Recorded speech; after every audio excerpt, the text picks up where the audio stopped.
Give yourself a hand. Whoa! I am so happy to have you here. All right, this is going to be a really interesting situation because of what's happening in the world. But we have to understand some basic principles of science. People always say, well, you got to do the science. You got to do the science. Well, what does that mean, doing the science? What does this term mean, doing the science? What is a scientific method? How is it done? Now, there's a lot of stuff going on right now that has never existed before. Even in the last 6 years, everything has changed. And I'm going to help you understand what has changed and what is the problem with the existing laws and our senses and perception of what is right or wrong. These are all at stake right now. So, Father, I thank you right now for helping me to teach, helping your people to truly be set free, to have no doubt, worry, or fear, and to be able to walk in your power and your authority, to be able to be above the world, to receive your blessings and your protection as your word prevails in their heart, in their life, and to bring it to pass in the world around them. So for their lives, Father, and for their ability to overcome every and any obstacle, I thank you and praise you as we do our utmost to walk in your shadow and in the footsteps of your firstborn from the dead are risen and return, Lord Jesus, you're anointed. Now, there's how many here can do something, right? How many can you shoot somebody with a gun? Probably, Yeah, she can do that. So because you can, therefore you should.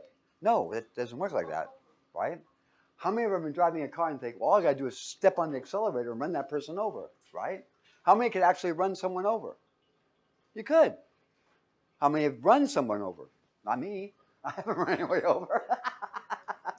But we have to make we just because you can doesn't mean you should. So when we have this word can, I can do that, doesn't mean you should do it. Just because you have the ability doesn't mean you have the moral or ethical right. And what we've mistaken is the ability for the moral and ethical judgment. Just because you can doesn't mean you should. Now, what happened is we have a lack of moral and ethical standards in science now. None. Zero. It all disappeared about 8 years ago. Now, the question is, how did this happen? So what I'm going to do is I'm going to try and give you an introduction to what happened at the turn of the century. How many have ever heard of Darwin? Right? How many know Darwin? Good. Okay. I don't think anyone's that old. How many have ever heard of a person by the name of Nietzsche? Do you know who Nietzsche is? Do you know what he taught? So this is where we're going to go into history a little bit of and what the word has to say and what's been done at the turn of this century to discredit the Bible, discredit morals, ethics, and to reshape and why it happened. All right? So let's begin. We're going to be I'm going to use the term evolution. Now, evolution in its first usage at the turn of the century was concerning what goes on in the embryo of any animal. It evolves into its full capacity. That's where it was used, is in the embryo. It was never used outside of that until after a man by the name of Darwin wrote a book. In 1880, notice it's 18th century, 1871, Darwin published The Descent of Man, right? That man, what he said is that man is descended from a common ancestor of apes. Therefore, therefore, mankind should be classified as a species of ape, sapiens. All right.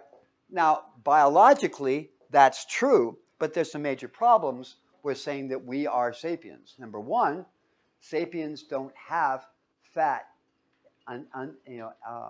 subcutaneously. Subcutaneously means under the skin. All right. They don't. They have it on their organs. They grow it in their organs. We get the fat underneath our skin. How many can pinch an inch? You can pinch an inch? Okay. You can pinch an inch. That inch or pinching is that fat, right? Some people have more than others, but you don't have any, I know. But that's beside the point.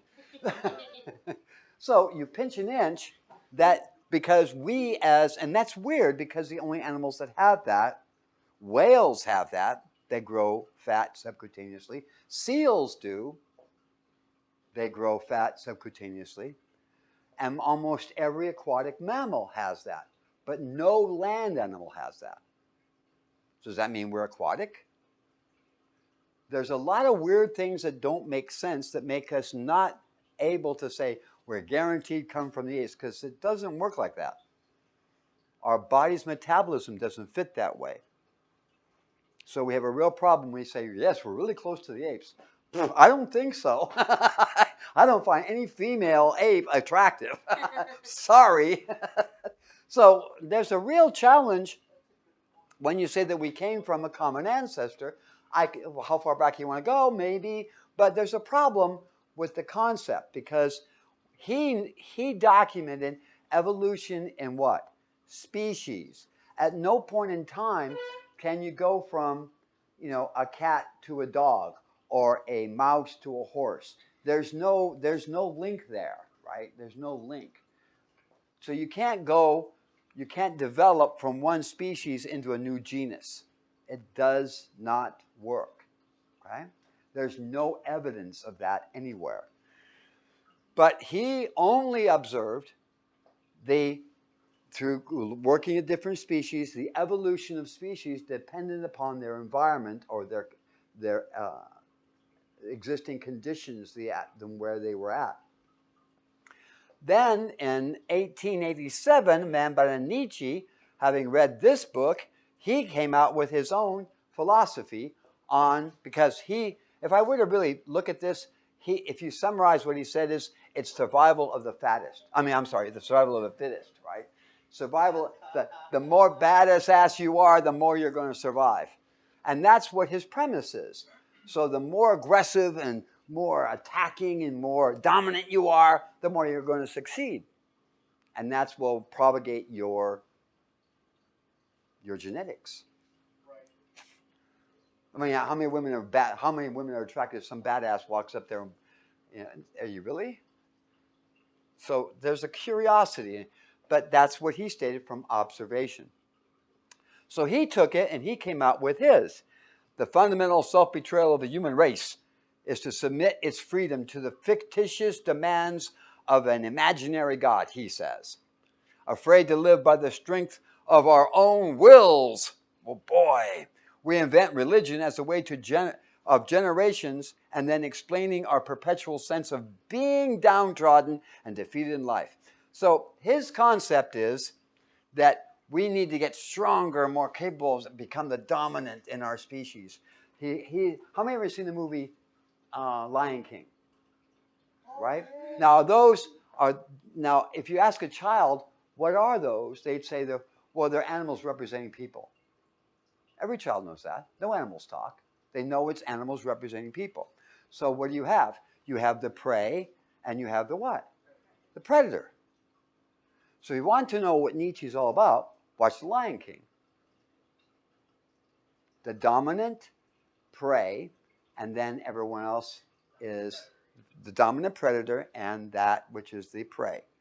So you have to be aggressive, you have to attack, you have to take down other people for your own survival and benefit. Doesn't that sound wonderful?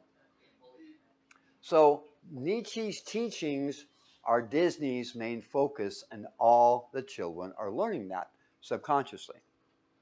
Now I'm really bearing on this because I would say, well, we just let it slide. Well, now it's surfacing. It's surfacing really, really bad to where young kids are becoming aggressive and destructive and doing some crazy stuff, but nonetheless. So out of life, school of war, and everything is a war in his writings. What doesn't kill me makes me stronger. Like, wow, dude. You know how many friends he had? 0. He died alone. He was the #1 grade A certified asshole because he tried to practice what he preached, and what he preached nobody liked. In fact, now we've had the scientific evidence that says That's not true. It's not the survival of the fittest. It's not those who are aggressive who win. It's not dog eat dog. What it is support and assisting and helping one another.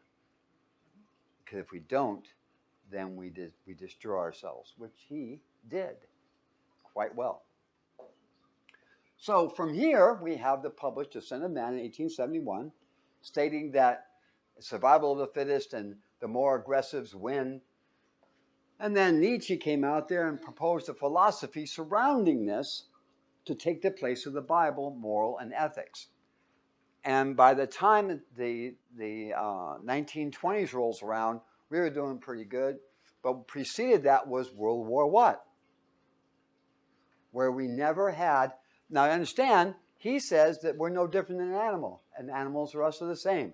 Therefore, if you kill human beings, destroy them, murder them, it's okay because they're just not really of any value. They're just people. And because of that, the Communist Party of China has the same feeling. You're no different than an animal. If you don't obey, we just give you the peanut. Take you out. Russia did the same thing. So did the Communist Party supported Darwin and Nietzsche. So this publicly aware system where people need to just be like animals and obedient doesn't come from the Bible, doesn't come from society, nor does it come from history. It comes from these two people right here. So if you have someone who's trying to take you down so they can take from you and benefit for themselves, that's the second grade, what's called the superior, which he talks about. There's those that are used and those who use them. This is the superior, the lions, and then everybody else is prey. And that's what Walt Disney teaches. Don't put kids in front of the Lion King and have it built in them subconsciously. Very bad idea. You're going to wind up with very aggressive children.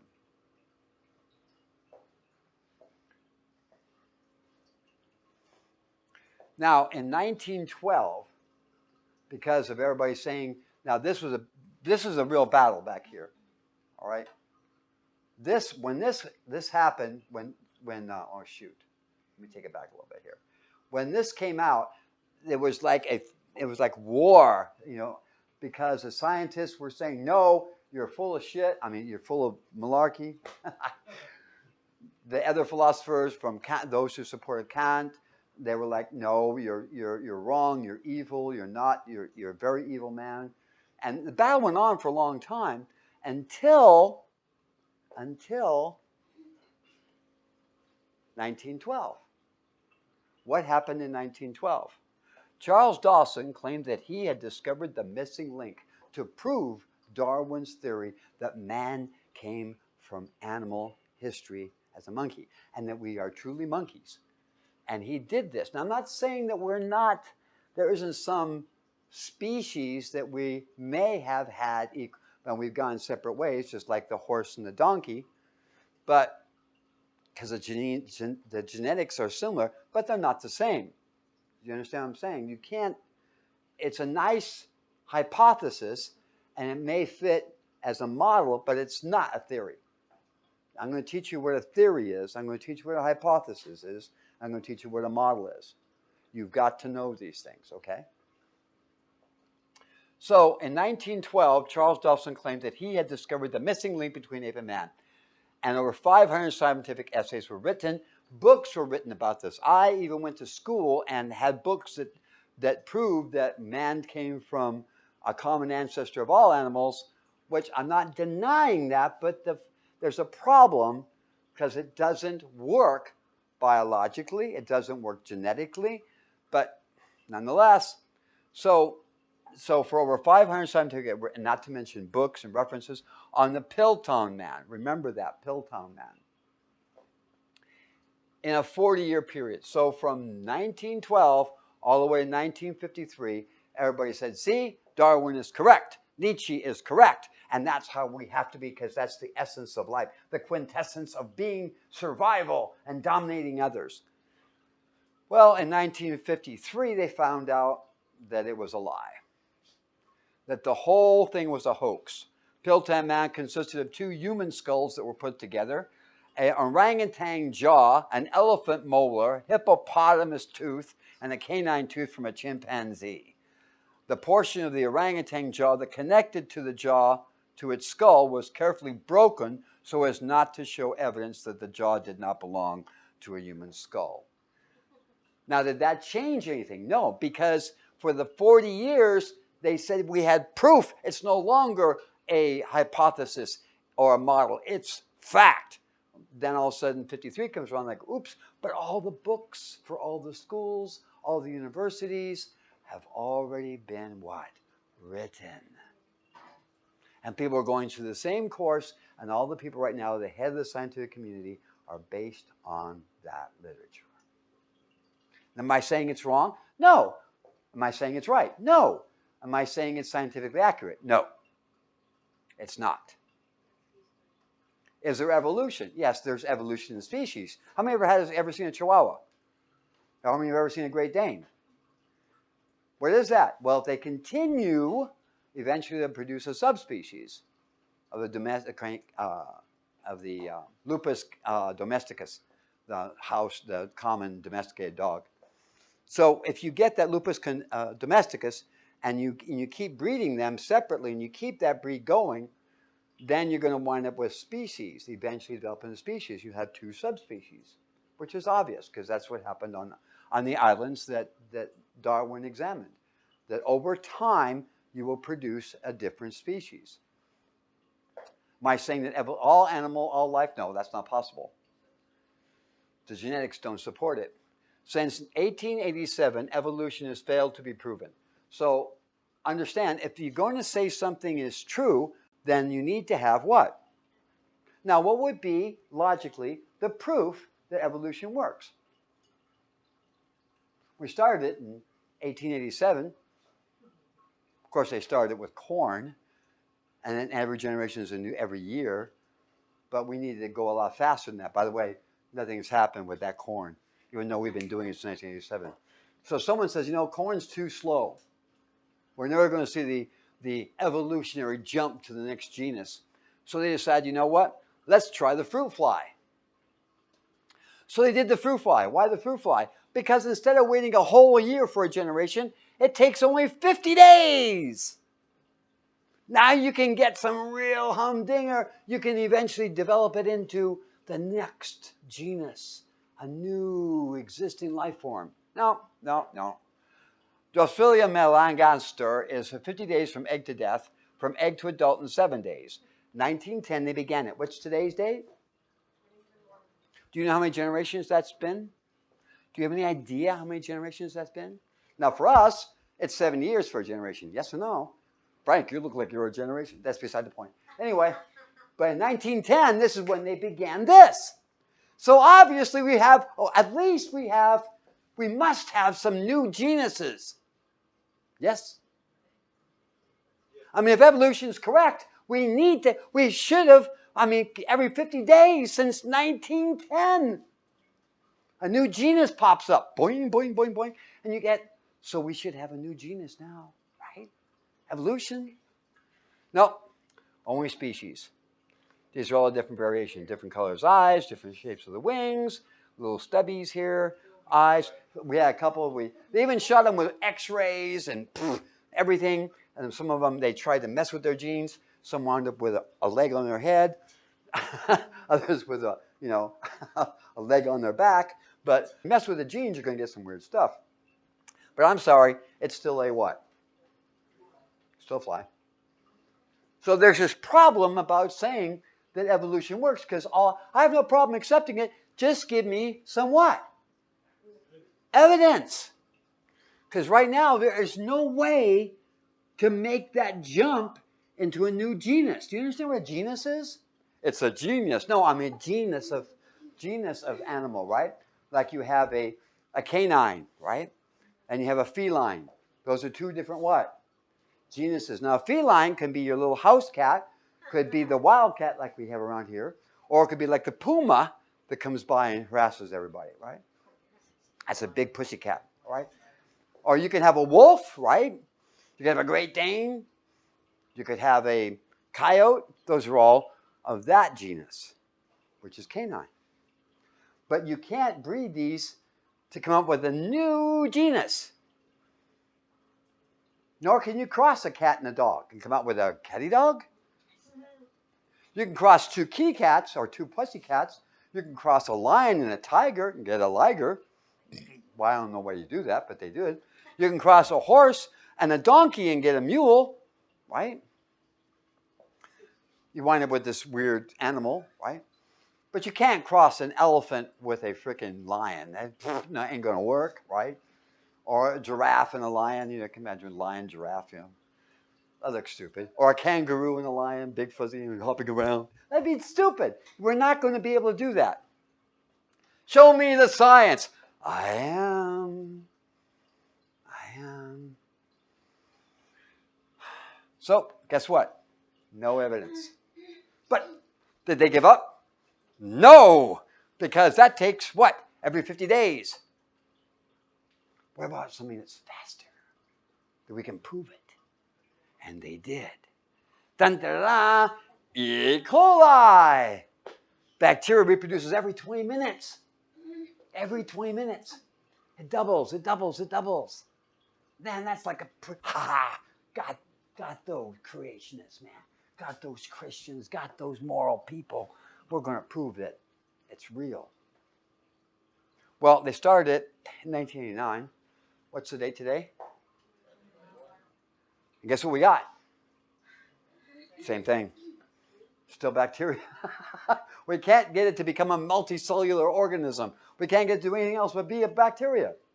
Even though we've messed with the genes, we modified them, we've injected other genes in them, and they still come out bacteria. We can't get them to evolve to another genus.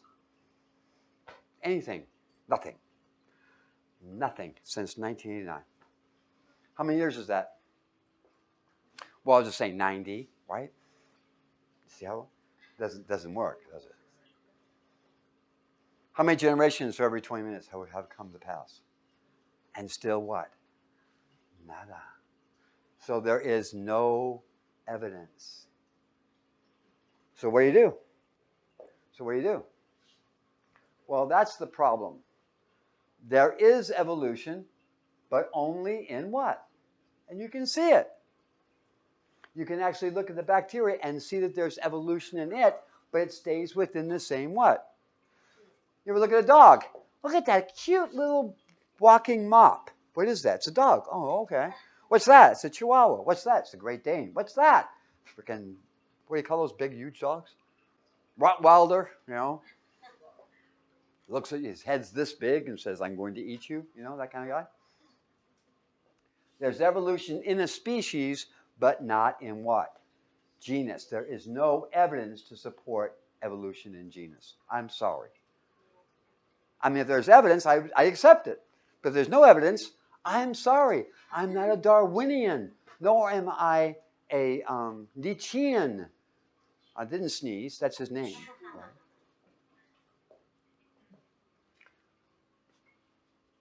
Give me the evidence. I'll accept it. All right, so what is the scientific method? What is it? It's experimental testing. First, you got to have a hypothesis, right? Man came from something other than man, right?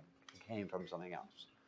But you got to prove it, all right? So, okay, you want to say that? You got to prove that that is a real function. So you have to prove that there is a genus, that evolution produces new genuses. Not geniuses, genuses, right? Does that make sense? You got to prove it.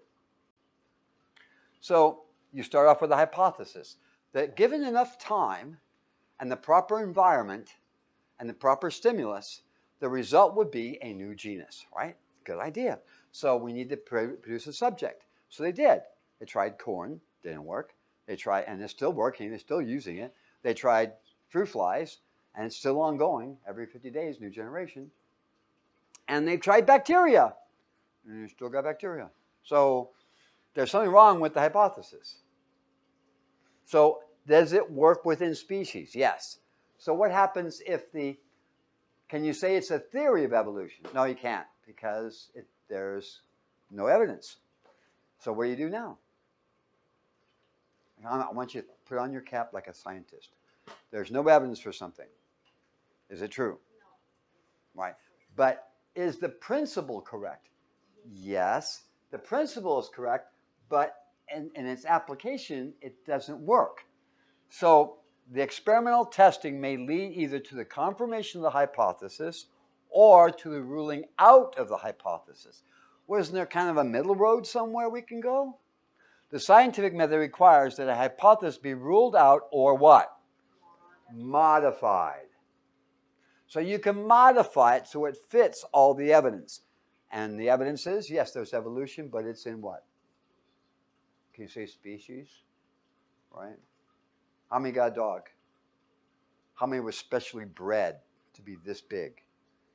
Teacup, poodle, whatever. Fits in a teacup. Chihuahua.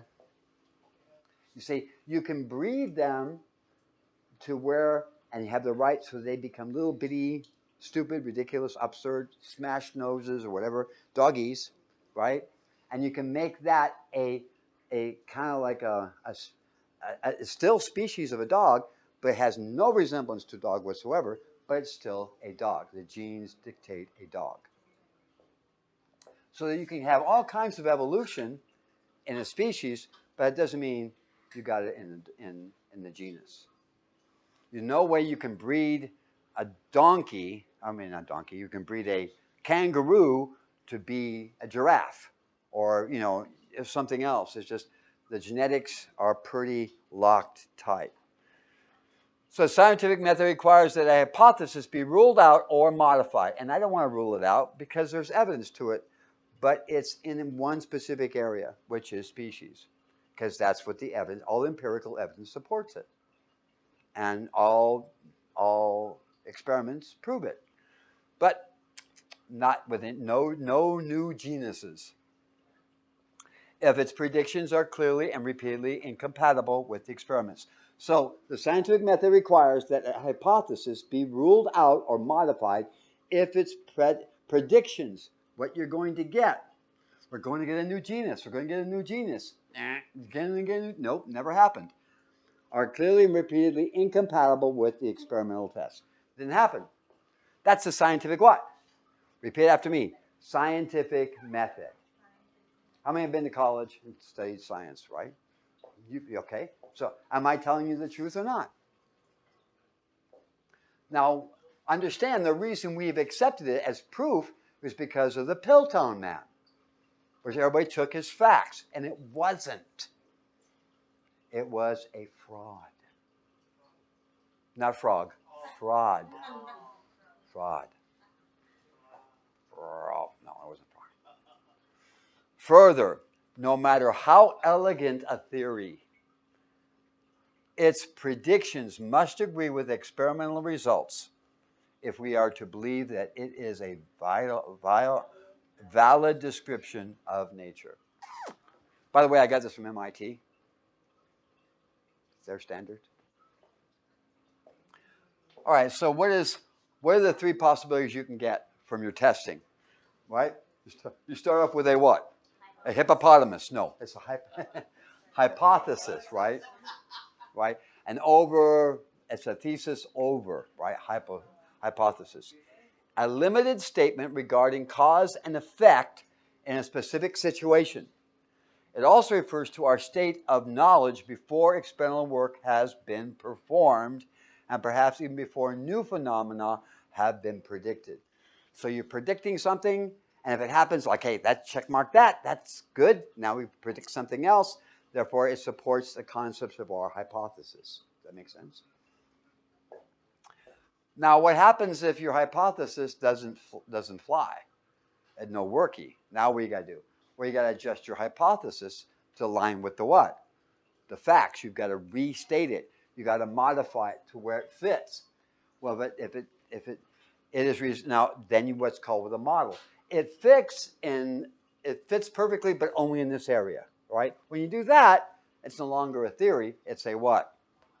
No longer a theory. It's a what? Never was a theory. It was a what? Model. So do you believe in the model of evolution? Yeah.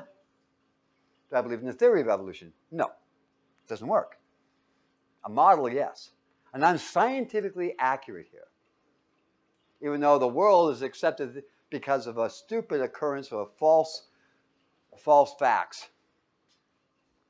Be careful of people who claim something without having it checked and verified.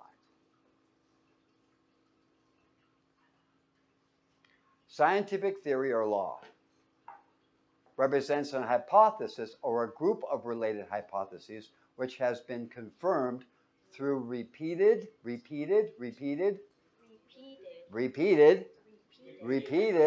experimental tests. So there's no doubt.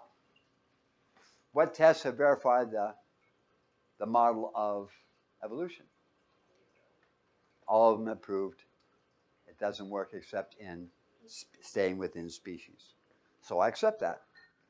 But for everything, nope, not enough time. There isn't enough time. Because if it takes that, if we're still looking at bacteria and we still haven't seen a new genus, and we're looking at fruit flies, and then we don't have enough time. Because the whole Earth is only what? 4.5 billion years. So even if they found it tomorrow, it would be too late. Because it demands that this generation of new genuses appear more frequently than has been proven by experimentation, which has produced absolutely what? Nothing. That's okay, because the Earth is what? Is 10 billion years old? No. 8 billion years old? No. 6 billion years old? No. Only 4 billion years old. So there's not enough time. Totally wiped out. Because every experiment proves the Earth would have to have existed at least 6 to 8 billion and not 4. Not enough time for evolution. So that kills it right there.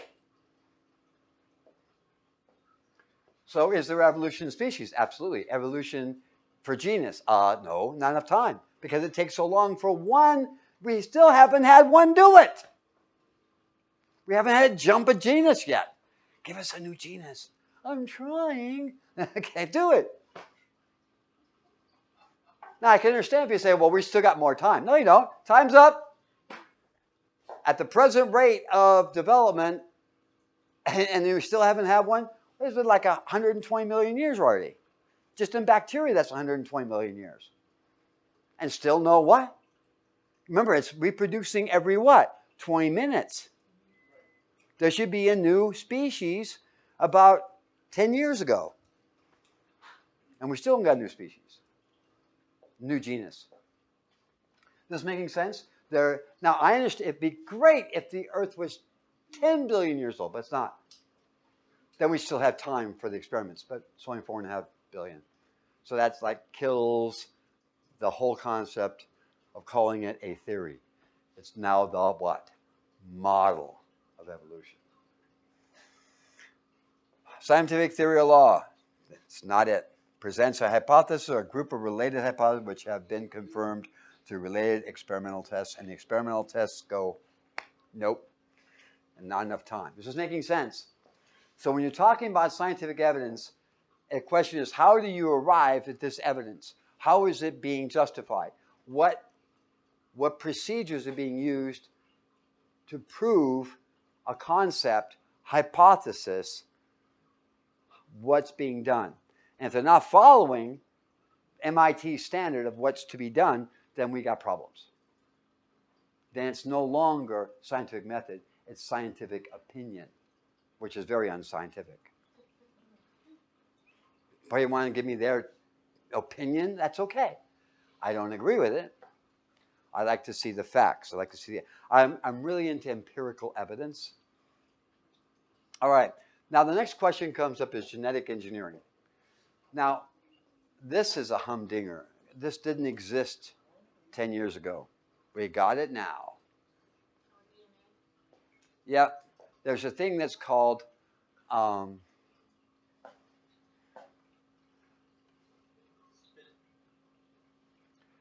when you modify the genetic structure of a cell, you make it have different characteristics.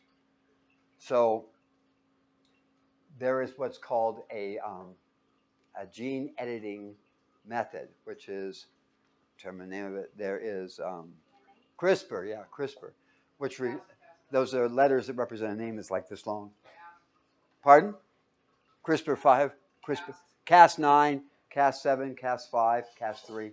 These are all ways in which you can take little snippets out and replace it, modifying the genetic structure of something. So now man hasn't been able to produce a genus. He will now. Ha! So what have we done? Well, we've mixed different animals together.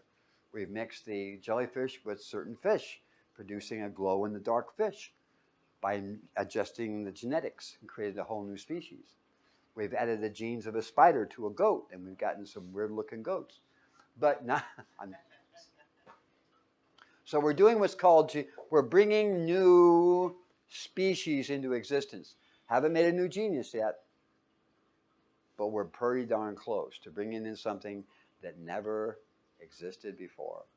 And that's where the part of synthetic genetics is, where they can actually use synthetic, rather than living tissue, synthetic tissue, man-made and not living.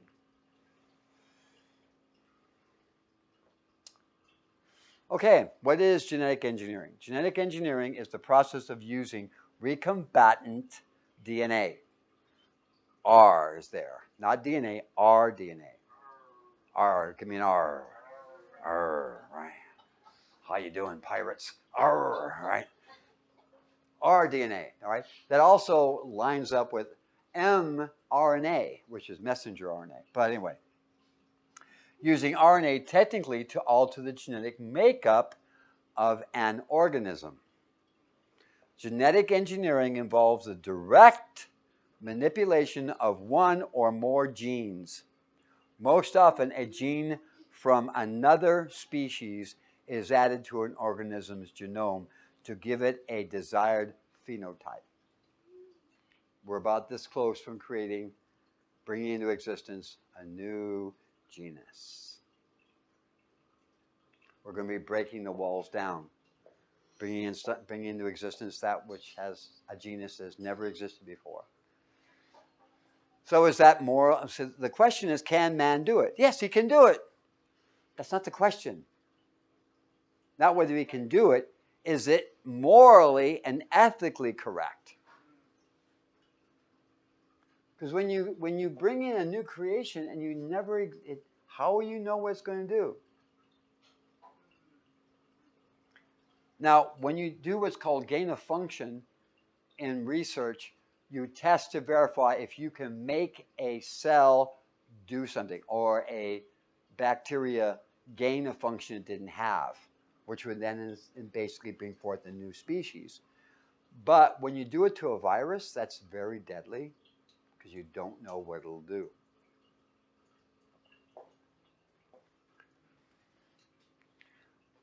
So it's not whether you can do it. Man can do it now. That's not the question. The question is a moral and ethical one. Should we do it? That's the question. Would you want your genes to be modified? I'm not talking about your Levi's. I'm talking about your, the cells in your body. Would you want them modified? When there isn't any track record of what the conditions would be? So you can, and they've seen that they can genetically modify mice to make them be buffer and stronger, live longer. And so right now, Harvard University is working on 32 different conjugations, different iterations of modifications to the genetic structure, which gives you the ability to be impervious to radiation, ability to self-repair, the ability to live long, the ability not to smell bad, which I have no idea why that's there. So the question is, can God make something more powerful and intelligent than himself? The answer is sure. He's all powerful. He can make something more powerful and intelligent than himself. But with infinite wisdom, he's not that stupid. Can man? Will man? You ever seen what happened? Remember when we first discovered the atomic bomb? What did we do with it?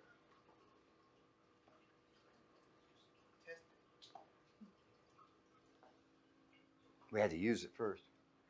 So this is where I'm concerned, right? And I need everybody to be standing on the word, because God's a lot more powerful than man. And if everybody's standing on the word, no matter what happens, no matter what mistake, no matter what error, which of course man would never make a mistake. Don't you remember the atomic power? All right, so let's consider that. I would rather have you all standing on God's word. How many understand what I'm talking about? I'd rather stand on God's word and let it disappear. Let God handle it.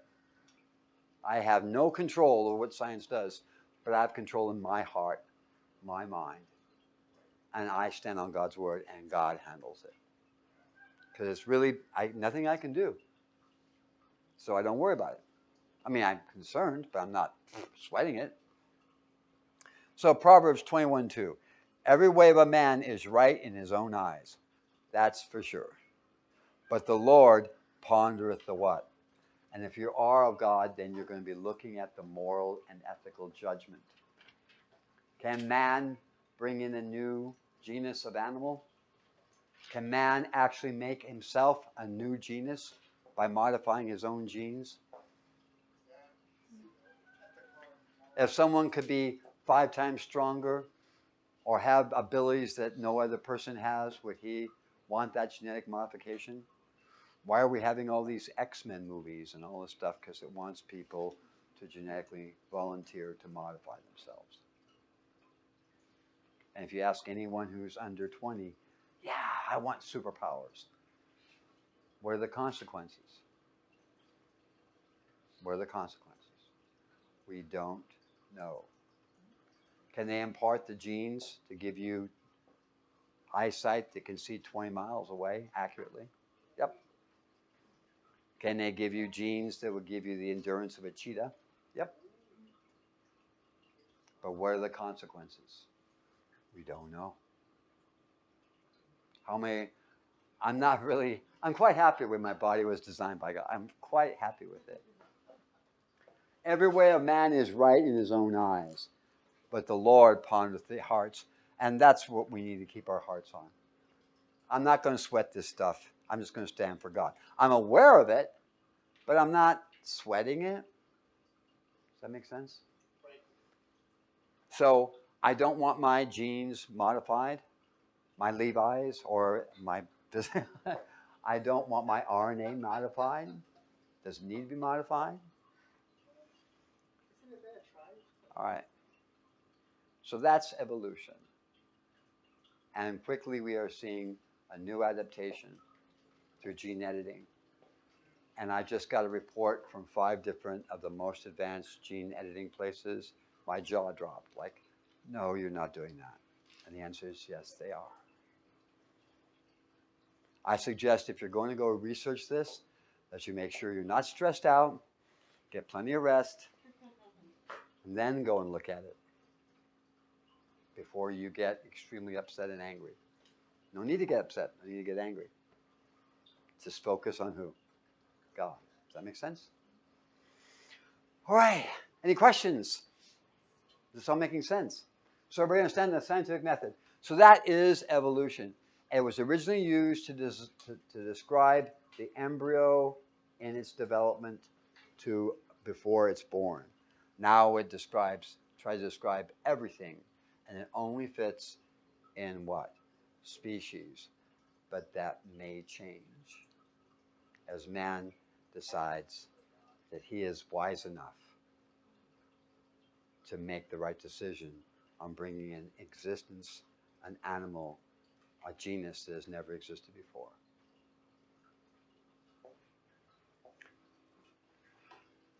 You are God's what? Yes. That's right. And I'm so thankful for you standing on God's word.